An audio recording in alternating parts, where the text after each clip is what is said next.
So we will go straight next to the keynote address, which is our next session, which will be delivered by Dr. R. Cheran.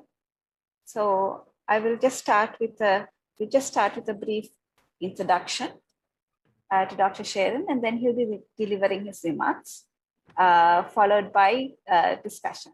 So just to give you a little background about Dr. Cheran, I mean, it's difficult to introduce him briefly, but I will try. He's a poet, playwright, and academic. He has authored over 15 books in Tamil, and his work has been widely translated. The translations of his poetry into English include many collections, such as In Time of Burning, published in 2013, The Second Sunrise, and You Cannot Turn Away. He has written widely on themes of ethnicity, violence, and displacement, and his poetry has also been widely performed. Recently, a dance play based on his poems, entitled The Second Sunrise, was performed at the Singapore International Dance Festival. And his plays have also been performed widely in Canada and USA. He was born in Jaffna, where he began writing poetry at an early age. He now lives in Canada and is a professor in sociology at the University of Windsor in Canada, where he's joining us from today. So thank you for accepting our invitation and delivering this keynote address. And Dr. Cheran, I will just hand it over now to Dr. Cheran to go ahead with his remarks.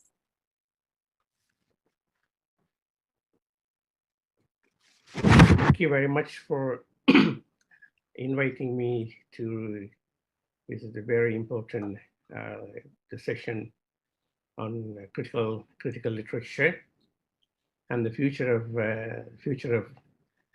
literature, English writing in Sri Lanka too. Unfortunately, I do not write any stuff in English other than my own academic papers and some creative nonfiction and plays. Almost all my poetry is in Tamil. So to begin with, I would like to dedicate this talk, my keynote talk today, to my friend and colleague, Professor Qadri Ismail, who just passed away.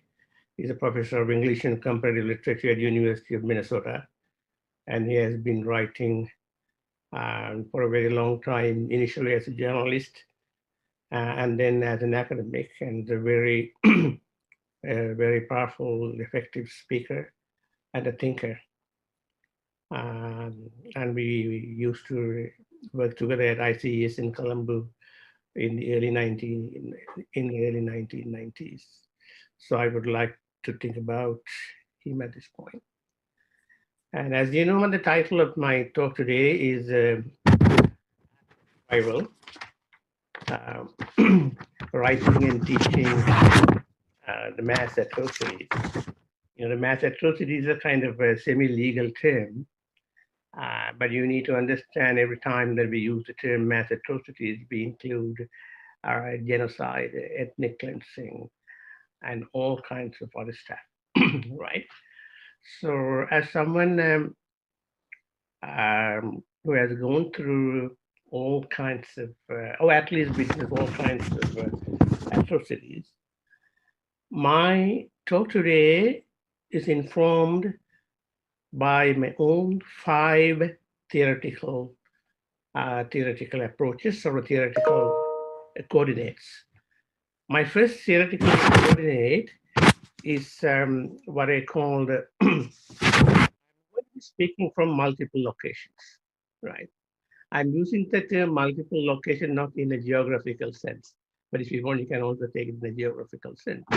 The multiple locations, when I say I'm going to speak from a multiple location, that simply means I'm going to speak to you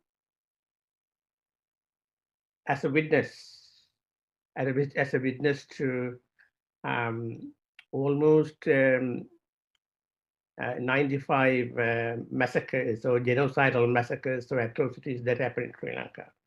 Either I witnessed it why I reported it while I was a journalist for the newspaper Saturday Review in Sri Lanka. And second, I also would like to speak from the point of view of an advocate for justice, advocate for extended human rights, and advocate for ethically, morally justifiable solution. And then my other locations are I'm also going to speak as a scholar, activist, and of course as a poet. And my final aspect of my multiple location is I have been a victim. So you will hear the perspective of a victim. And not just as a victim, but a victim. At the same time, I became an agent. So the other location is the victim and agent. So this is my first theoretical aspect, right? These are the multiple locations which I would like to use in in my thinking and in my speaking and in my writing. My second theoretical aspect or theoretical coordinate is what we call bringing your autobiography into your writing, the research, teaching, right? Instead of being objective in a very traditional social science sense, informed by the feminist studies, informed by Dalit studies, informed by Black studies and minority studies and marginalized people and subaltern kind of studies. I'm taking a position that autobiography should be incorporated into our our teaching, our writing, and our research, right? So this is the main reason or the main argument that supports why we should bring in autobiography into our own writing and research and work. You see, there are, everyone has a certain degree of epistemic privilege. I cannot represent women's feelings. I cannot write organically about giving birth to a baby. That is a kind of a particular privilege, what we call a kind of epistemic privilege that is only available to women. In a similar fashion, there are certain kinds of experiences that are only available to the oppressed people of the world, not to the oppressor. So they gain certain degree of knowledge and experiences, which in social sciences we may call it an epistemic privilege. I may have certain degree of epistemic privilege, but I may not have epistemic privilege in various other kinds of things. That is why it is extremely important to bring autobiography into our own work. So my third theoretical point for today is the importance of literature, arts, and fine arts in larger social sciences. As we all witness now, the contemporary social science scene in the academia and the research system, there is a predominance or overdetermination of technical sciences, computer studies, engineering, all kinds of stuff. And increasingly, there has been no attempt or no resource allocation for the study of humanities or even social sciences. This is a kind of a tragedy. This is a kind of a really, really difficult situation.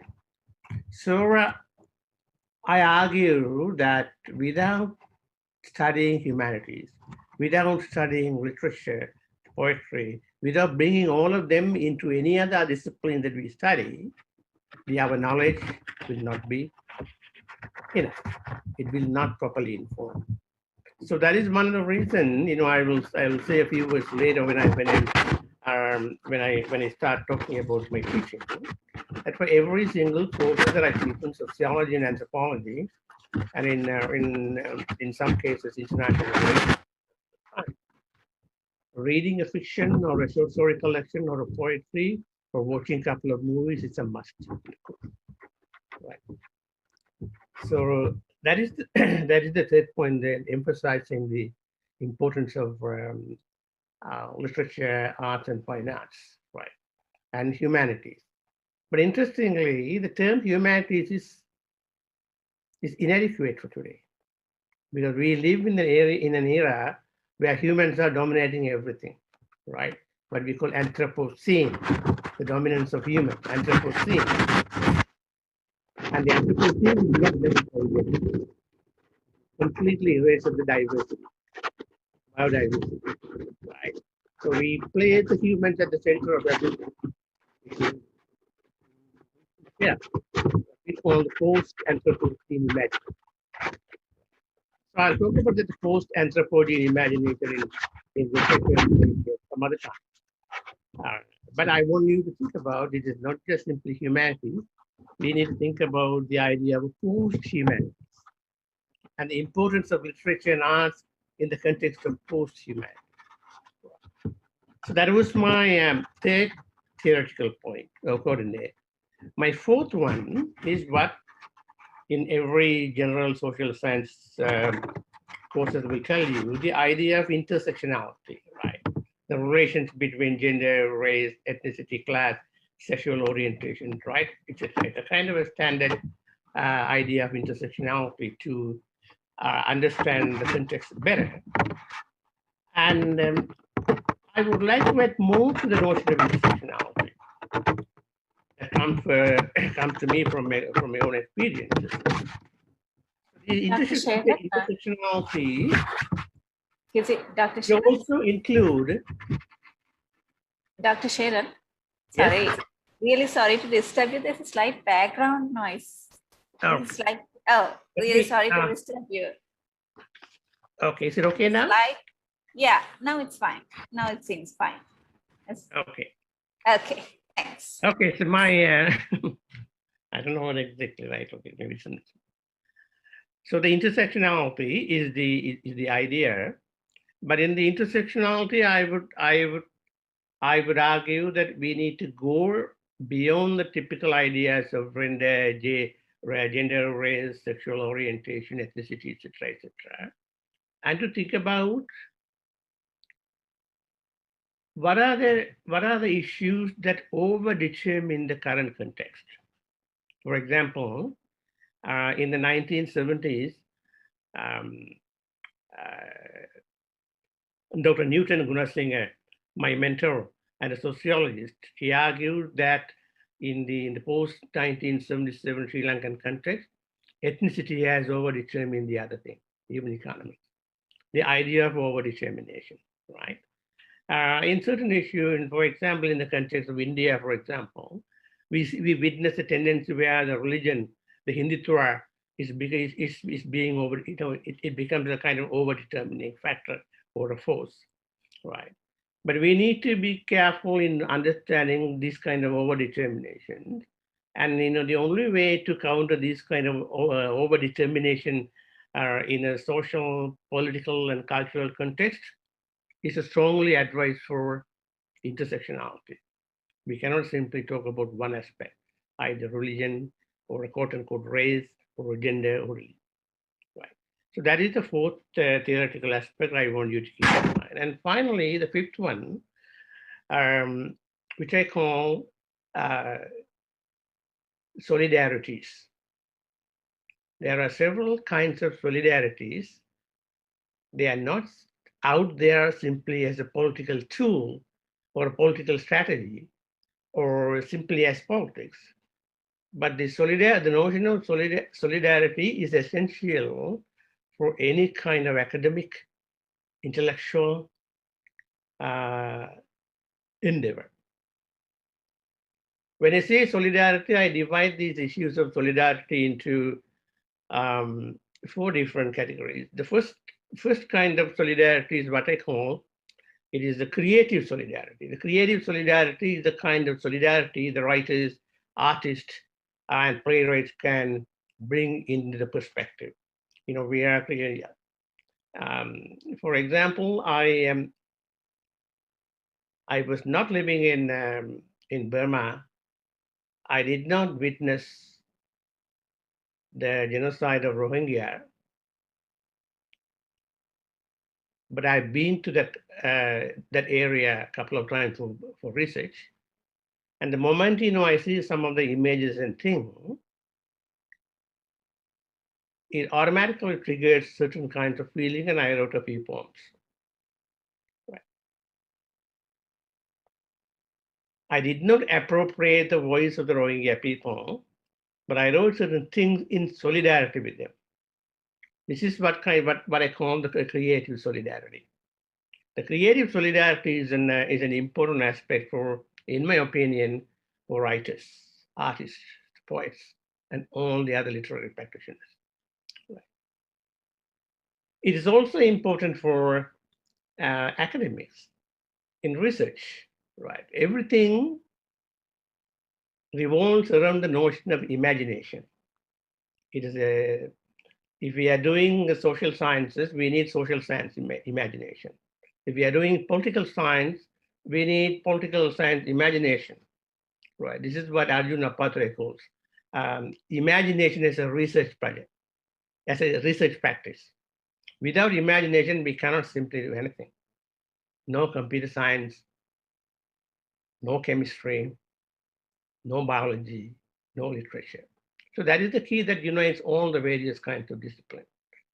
And that unity needs to come out or can be productively produced using the notion of solidarity, creative solidarity. And the second aspect of the solidarity is what I call the critical solidarity, right? We do not necessarily 100% in agreement with the so-called others or the other kinds of political projects or literary projects, right?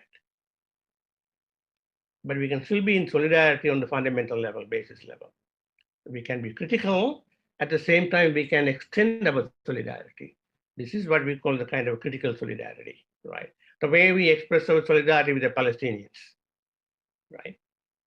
We do not necessarily agree with Hamas, but that does not negate the fact that the Palestinians have a reasonable right to resist, right? So that's a kind of critical solidarity, right? That can be expressed not just in terms of literature, but also in other aspects of creative work and social science and political praxis. And then finally, there is another kind of solidarity which I usually stress is organic solidarity. The organic solidarity means it is not technical or mechanical, right? We should be part of it. It's easy to say, I support you. Or it's easy to say, I support you, I am in solidarity with you. Just do a tweet or post or do a Facebook post and just forget it. That is not organic solidarity. Organic solidarity is something that's very concrete. At the same time, it is sustainable. It may be incremental, but it should be sustainable. It should continue, right? So these are the five larger theoretical coordinates which I use in my work, in my research, and also in my political practice, right? I want you to keep these ideas in mind. So based on these theoretical ideas and notions, I will move on now to my other aspects of the talk. And I want you to keep in mind that this is, I'm not going to be using some kind of a Foucauldian panopticon for looking at all these kind of various things, but rather I would say the kind of perspective I am using is kind of a searchlight. It is like a searchlight, revolving searchlight that will shed light here and there as I go along, right? And hopefully we will end up in something useful and concrete, right? So now the first part of my talk is the writing mass atrocities, writing genocide, writing ethnic cleansing. Why it is difficult, and what are the issues dealing with it, right? And then the first thing that comes to my mind is there is an impossibility of fully comprehending mass atrocities and genocides. I think it's a kind of very difficult to grapple with the whole notion of this, especially genocide. Some of you may remember after the Holocaust in Germany and what happened to the Jewish people there. Almost more than 6 million people were killed off by Nazis. And this famous theoretician Adorno, he said writing poetry after Auschwitz is barbaric. Right. That was one sentence. That means you cannot write, poetry cannot exist after Auschwitz, after genocide. Why? I mean, he later clarified as saying, well, it is, I did not say that poetry cannot exist, but the point is to say that it's extremely difficult to write about all this unwritable, unimaginable kind of thing that happened. Impossibility, the difficulty, right? That's true. Even true, that's why I say it's very, but the challenge is that the challenge is always for all the writers and poets, especially for poets. I'm now willing to accept that there is something unrepresentable or something unwritable. Challenge for me is to how I am going to face it. Right. So that is the first idea. Even though we know it's completely incomprehensible. It is incomprehensible because there are millions and millions of narratives, right? Which one are you going to choose? There may be some kind of politics in choosing certain narratives, certain experience over the other one, right? That's a difficult challenge. And the other challenge that comes in writing genocide or any kind of this the mass atrocities, how are we going to represent pain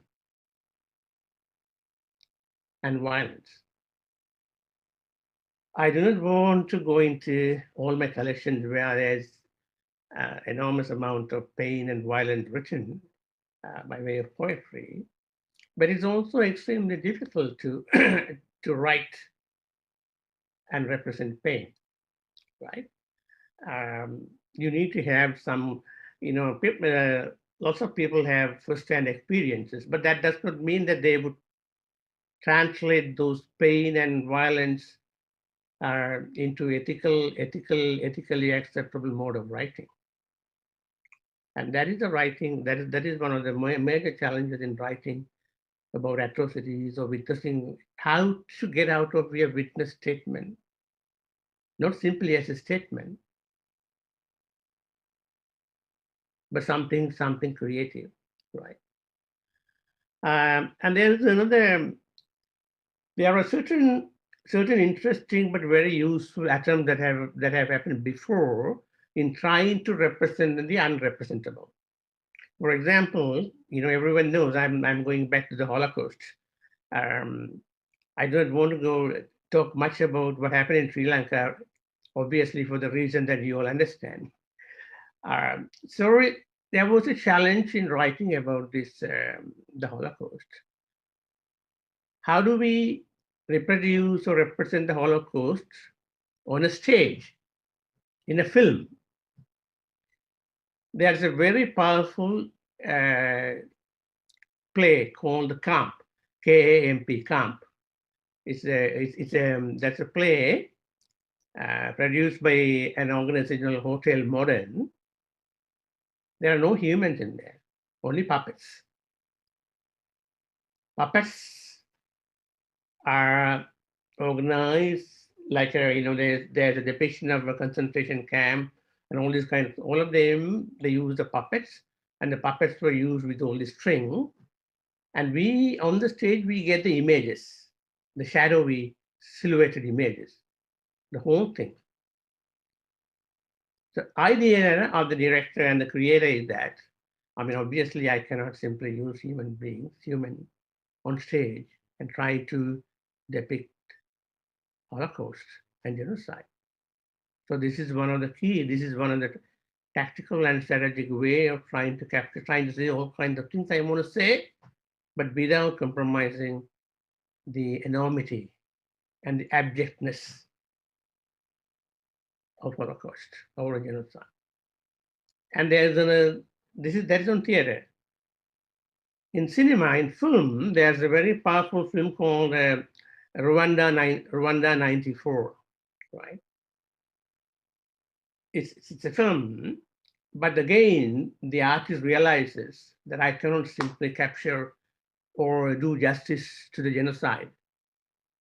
So the film, sometimes you only hear the cries, the shouts, silences, and all kinds of incomprehensible voices, words, and images, right? Because you cannot tell the story.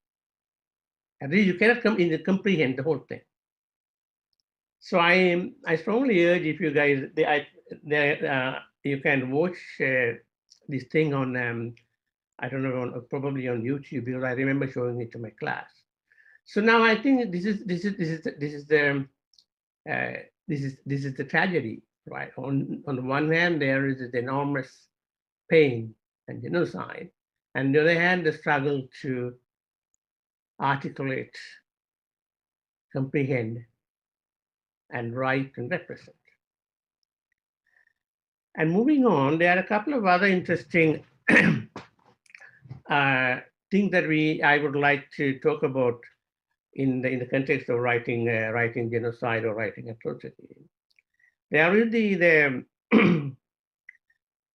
there's a tension between personal and collective memory, especially in the context of Sri Lanka, especially in the context of people like me, who have witnessed, as I told you, at least 95 massacres. I would like to call it a genocidal massacres, because genocidal massacre is a sociological term, sociological anthropological term that was coined by Helen Fine. The genocidal massacre is different from simple, ordinary, the casual massacres. The genocidal massacre simply means if there is an attack on a military or a soldier or a paramilitary, the soldiers and paramilitaries go, and in revenge, they kill hundreds and hundreds of ordinary civilians. The purpose of revenge. So I have recorded about 195 genocidal massacres in Sri Lanka. Right, it's all documented with names and place, the time, and the culprits, perpetrators. So there's a system. There's an idea of revenge, right? That is what we call genocidal massacre. So when it happens, there are two things that come up in terms of memory. The memory is important, memory is key. One is my personal memory. The other one is the collective memory of the society at the time. There may be tension. Of course, there is tension. In fact, you wouldn't even believe the Jaffna Public Library was burned on the 1st of June, but lots of people still think it was burned on the 31st of May. It's not far. I mean, it's just a recent matter. Memory has troubles. Remembering has a problem, right? See, this is another aspect of why I say it is incomprehensible. That quick. So when there's a tension between individual memory and the collective memory, it can produce all kinds of different things. And my position as a writer and poet need to be extremely careful. I'm not asking them to go and do social science research, but I ask them to be very, very nuanced and very ethical when there is a tension between personal memory and collective memory. And then the other aspect in terms of writing mass atrocity and challenging genocide is what I call the violence of poetry, or the violence of silence. Silence has violence. The poetry has violence. There's a violence of poetry. I do not have time to read some examples of this to denote the violence of poetry, but maybe after the talk. So it is extremely difficult. There may be graphic violence in writing about mass atrocities. Graphic violence, you can even. Now looking back, some of my poetry, I find it extremely difficult to read. So graphic. And there are certain very powerful Tamil novels came out after Mulivaikal, after the end of the war, after 2009, by Sayan, then by Shobha Shakti, and a couple of other writers. Sometimes I can't even read the pages. Violence that happened, it was true, actually what happened, but too graphic, unbelievable, right? I do not know how to approach it from a critical point of view, but what I'm saying is that I have this idea or a concept that the only way to table the violence of poetry or the violence of silence, if they do not write about it, then it becomes the violence of silence. So always writing about atrocities, the pain, violence, and genocide, writers, I think, are confronted by this reality, right? How they approach, how they solve, there cannot be a collective decision or a collective solution. Each and every writer and poet need to come up with their own way of dealing it with, technically, aesthetically, and ethically, right?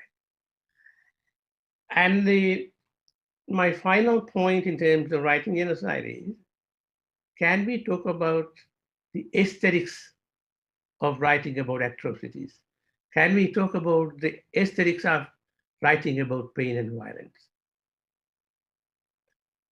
You know, literature cannot exist without aesthetics. In that case, how are we going to deal with it?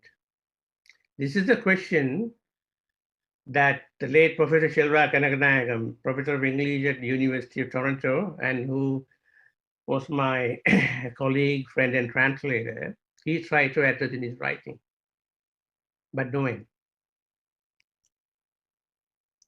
I just want you to think about what it means to talk about or discuss or articulate the idea of aesthetics in the context of mass atrocities, pain, violence, and even trauma. Right? So these are some of the challenges when we face writing genocide or writing atrocities. But there is the one thing I'm sure is that there is a traditional understanding that if there is a closure, then everything is going to be okay down the road. So we need to have a closure. If there's a massacre, we need to know who are the perpetrators, we need to know who are the victims, and we need to acknowledge, we need to find some kind of a reconciliation, and then there's a closure. This is a kind of a typical understanding of how we can come to the closure. But my argument is that we can never have closure when it comes to genocide, no closure at all. Because the trauma that genocide and ethnic cleansing generate, that continues generation after generation.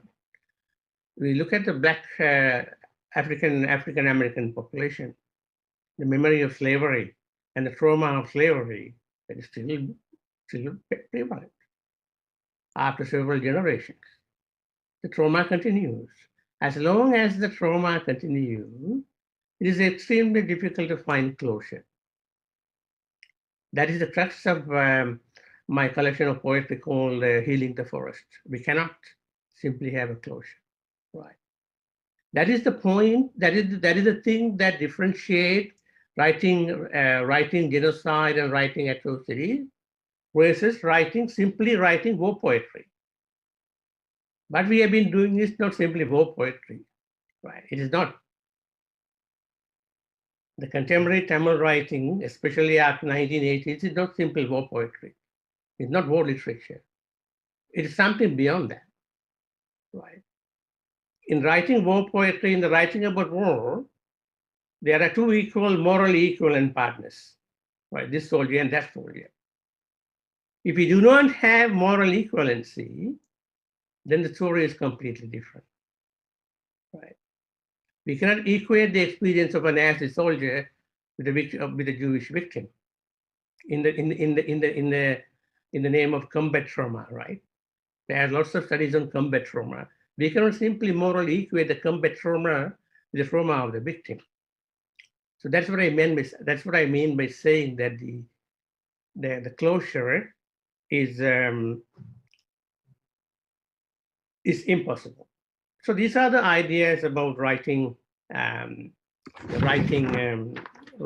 mass atrocities and writing genocide and writing pain.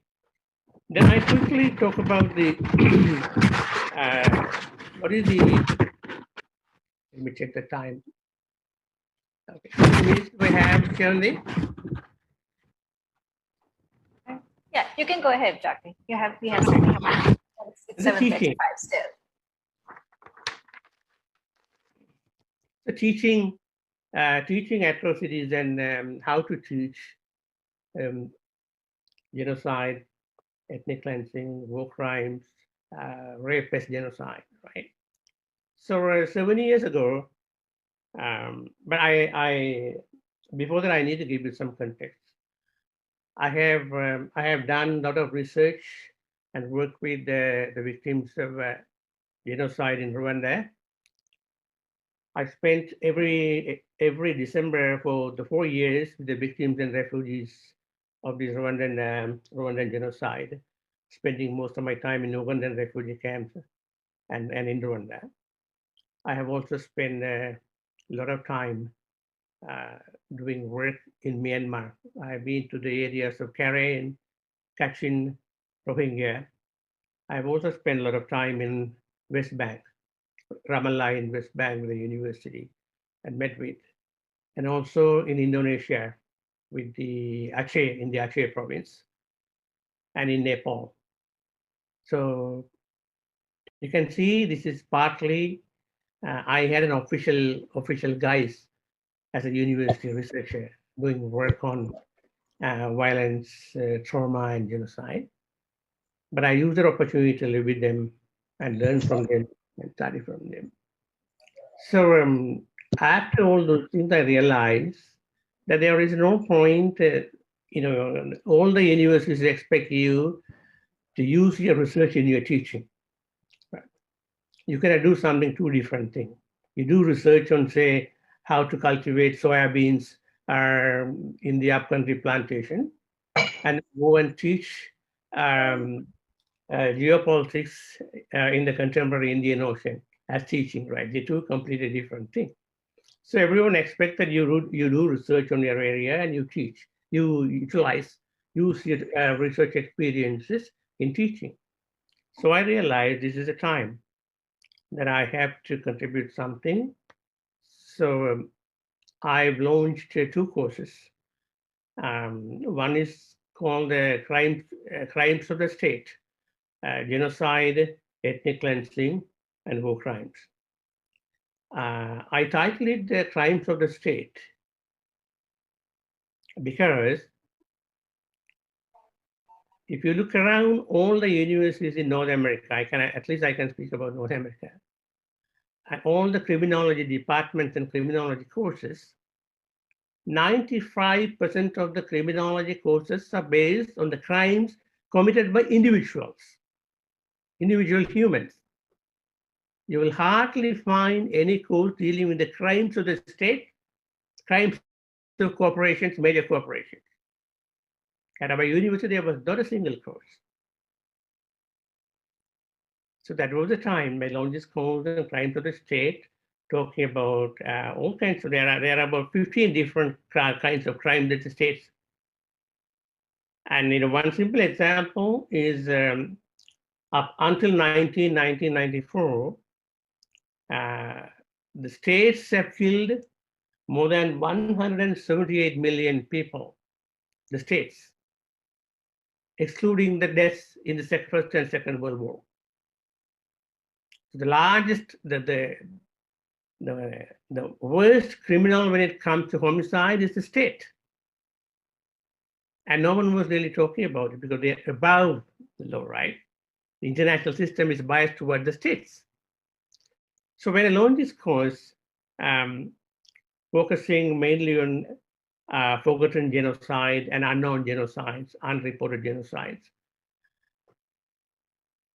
So I've been teaching it for the past 5-6 years. It is extremely difficult because it is most of the students, if they do not know, they knew about Holocaust at least, but they had no idea about what happened in Bangladesh, what happened to Herero people in Namibia. Only last week, I think that Germany officially acknowledged and said, we are sorry for committing genocide, right? It's only last week. So the information, the knowledge, and the thing about all these things are very minimal. And when we start exploring, the difficulty is to we cannot simply use the written word, the materials, papers, and the books, and ask them to read about genocide in Bangladesh or people or what happened to the Armenians. So we need to show them. We need to give them something vibrant.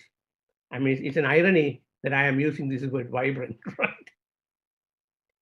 So the best way I found out was, yes, literature, arts, the films, documentaries, and plays.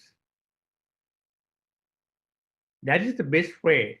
That is a suitable way, in my view, when it comes to teaching all these different kind of things, right? But there is another difficulty.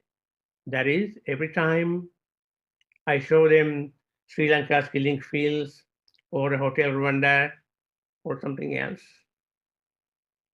you get re-traumatized, right?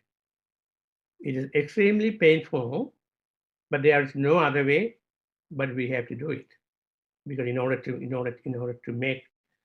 bring awareness that these things are happening now, and that is the lesson that we learn from all of them is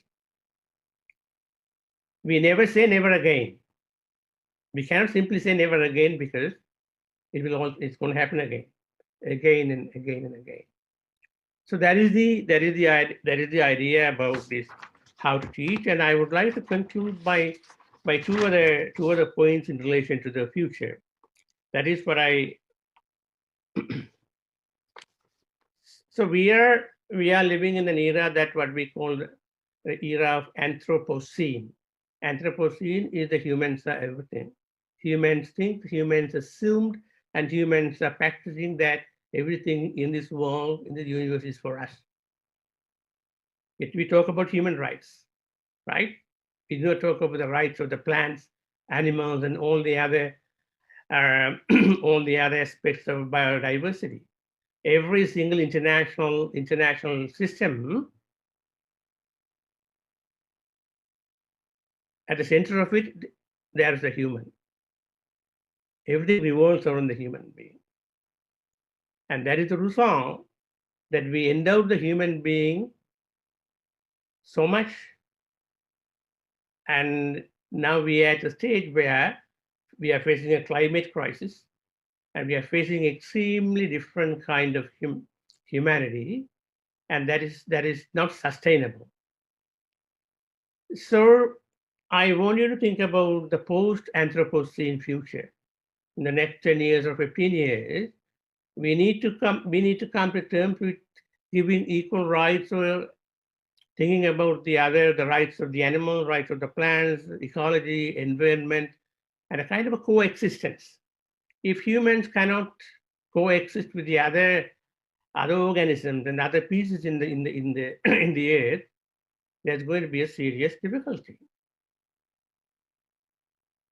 And how we as writers and artists are responding to that thing.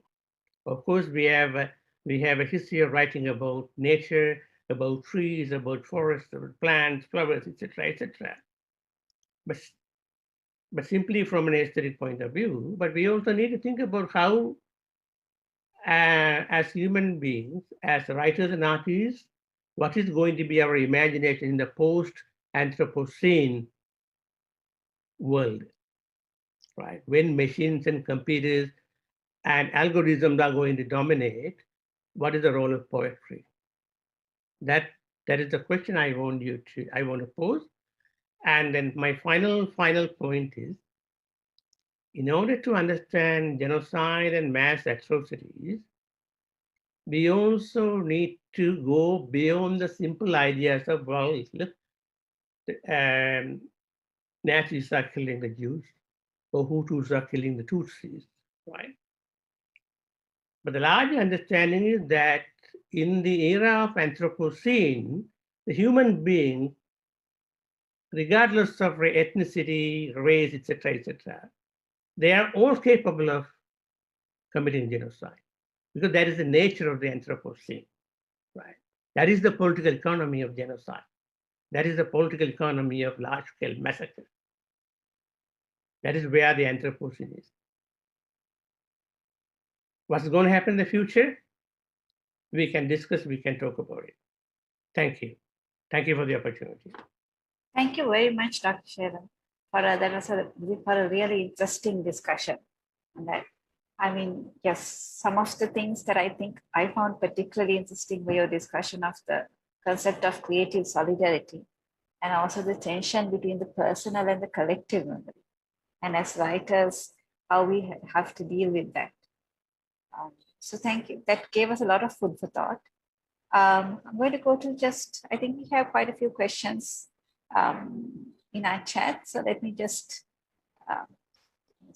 there's actually a question on narratives.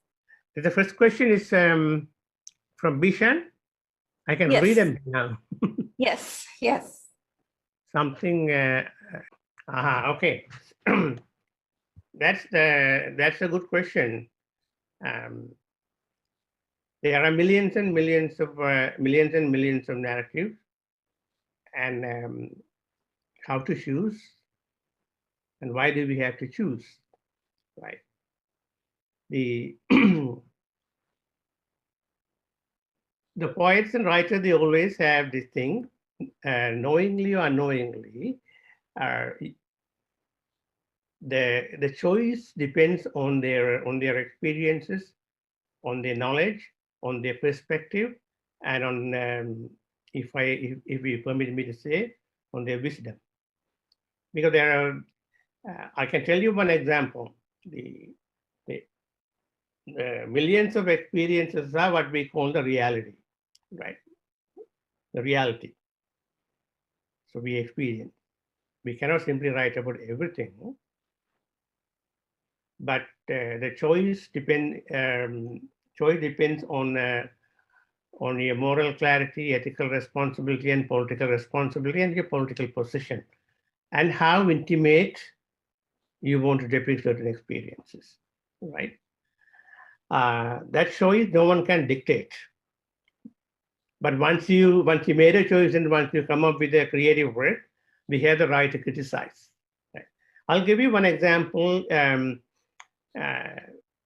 During the time of Tamil active militant resistance in the Tamil struggle, there was a thing that there was a controversy about who's a warrior, who's a porali, who's the actual freedom fighter.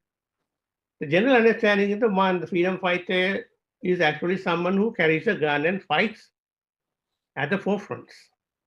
People like us who use this pen and write, we are not warriors, or we are not fighters. But the point is, if you look at the history of warfare, the moment when the Greeks invented this head cover, right? It's a kind of armory that can cover the entire body and your head, and then you can only see directly. You cannot simply see the sideways because you're covered with everything is covered with iron mesh, because you are protected. So even at the battlefield, the soldier at the front, he can only see what is ahead of him. He is unable to see or know or realize what's going on at the back or at the side. Even his or her experience is limited, right? So that is where the issue when I say it is very difficult to comprehend, and it's very difficult to fully understand or fully grasp these kind of issues. And then the choice is yours. I can speak to this question personally, why I choose certain kind of thing and why I did not choose certain kind of things, right? But that is personal, and we cannot simply advise or codify certain kind of priorities when it comes to choices. Writers, they will decide to choose some experiences based on their commitment, on their proximity, on their political stand, and importantly, on the question of ethics. What sort of ethics they follow. So that is what I can say based on my experience, on my reading, and on my teaching. So that is the answer to Bishan's question. Then there's another question, right? Yes, there's another question. Thank you, Dr. Padak. Yeah. And on how can such writing survive? I mean, I think that means writing about mass There atrocity. is there a question about the quote unquote authentic? Yes. Well, I mean, it's very difficult to call anything materially authentic, 100% authentic, right? If you come to Toronto, I will take you to authentic Italian pizza made by Sri Lanka, people from Sri Lanka, right? Go to any major restaurant in Switzerland or in Toronto, go to the kitchen, right? Every single thing is either by people from Sri Lanka, the Tamils and the others. There's authentic food, right? See, authenticity itself is a bit of a difficult thing. But when it comes to creative writing, we hardly use the term that we are authentic, right? There are certain things which we can call facts that we can treat them as facts as sacred, because I write in Tamil. Tamil has a character. Tamil has its language, it has a history.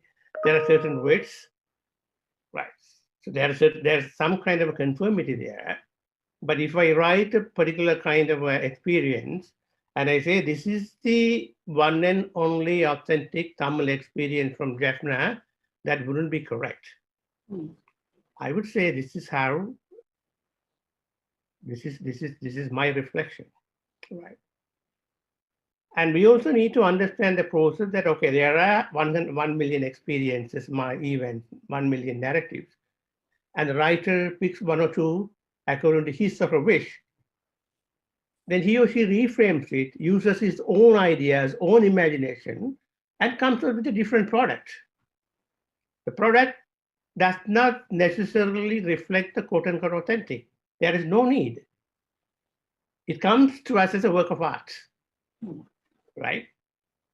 We treat it as a work of art with all its glory, misgivings, merits, ugliness, beauty, everything. We treat it as a work of art. That is a useful way of addressing the issue of authenticity. But also, we need to talk about the notion of authenticity depending on the context, right? We can talk about authenticity in the context of arts and literature. That's different. We can talk about authenticity in the context of culinary experience. That is different. We can talk about authenticity in terms of soil, sand, plant, flowers. That is different, right?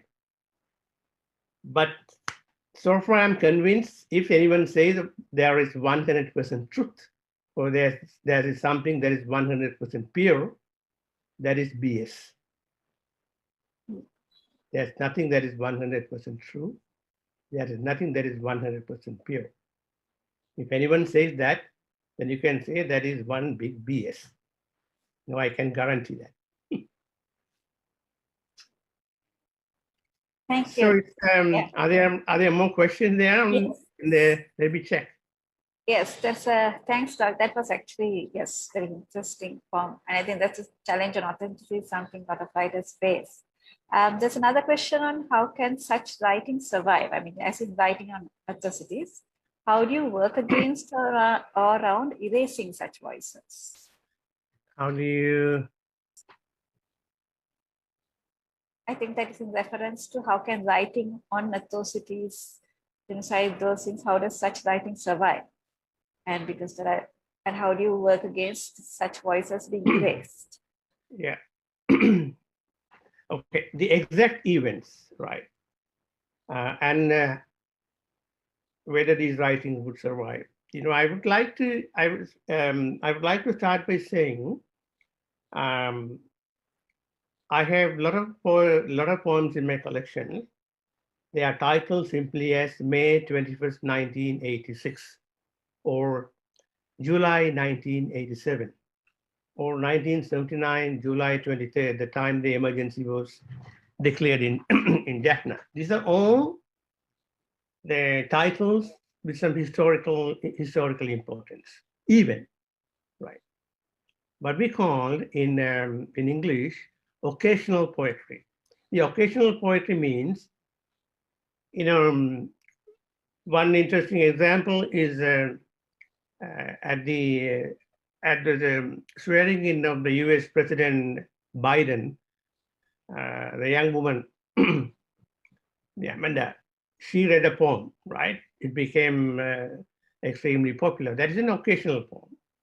If somebody asked me to write a poem for her wedding, as a poet, poetry is my medium. I can do applied poetry. I write a poem for her and for her husband at the occasion of the wedding, right? I can also write as a if they make me Ontario's poet laureate. Every now and then they expect me to write a poem about the Ontario national flag or Ontario national flower, so I write a poem. It may not be necessarily a great poetry, but I can write introduction to books in poetry. I can write certain kinds of things in poetry. It's what we call the applied poetry or occasional poetry, right? But in the case of extremely powerful, memorable, and hurtful experiences, I ended up writing about it. But that's a completely different kind of occasional poem, right? Because I cannot escape, because I was so shocked, so shocked. The experience was transformative, survival, right? So the point I'm saying is this, is that in the past, in the literary tradition, there was not that much attention paid to this kind of poetry because they say this is dealing with a particular moment in the particular history of a particular community. It will not last, but it has been proven wrong. Lots of poetry written during the Holocaust, say Nelly Sachs, for example, Paul Celan, very specific references, Anna Akhmatova, very specific references, but they all survived. So the question of survival is not, it does not necessarily depend on the context. It depends on the quality and the power of the product, creative product, a poetry or a novel, right? In fact, in the case, there may not be, in the case of Tamil resistance, there may not be any kind of documentary, legal kind of evidence and documents, not very much, but we have literature. Literature as a witness to do all this kind of thing. Whether it is authentic or not is not the issue, because what we have, for example, about 1958, or for say 1983 July program, it's extremely hard to document all the evidences or whatever, impossible, nothing there, a little bit. But in terms of literature and poetry in Tamil, unbelievable how much we have, right? It keeps on coming and coming and coming. So the survival of this kind of literature is not really a problem. as long as the power and the quantity and the literary capacity and most importantly, the ethical concern, right? I have recently emphasized the ethical concern because the ethical concern is very important in when it comes to choosing certain things and avoiding certain kinds of things, right? So if the ethical concern and ethical commitment is powerful and creative, I would argue those work of art would survive. Any other questions? Yeah, yeah. Thank you, Doctor. That was really clear, and thank you for that. That gave us a lot to think about. I'm afraid we come to the end of our time because it's exactly 8 o'clock now. So we may have to wrap up this session now. But thank you very much for joining us.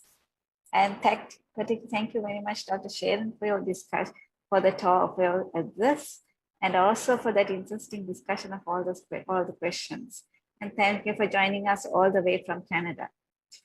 Just a reminder that we'll be having our second day of sessions tomorrow, Saturday at 10 o'clock.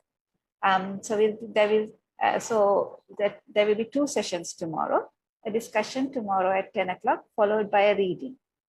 And you can check out the details on our Facebook page, on the Facebook page. So we hope to see all of you again tomorrow morning. And thank you very much for joining us. And we'll be signing off today after the first session of New Week.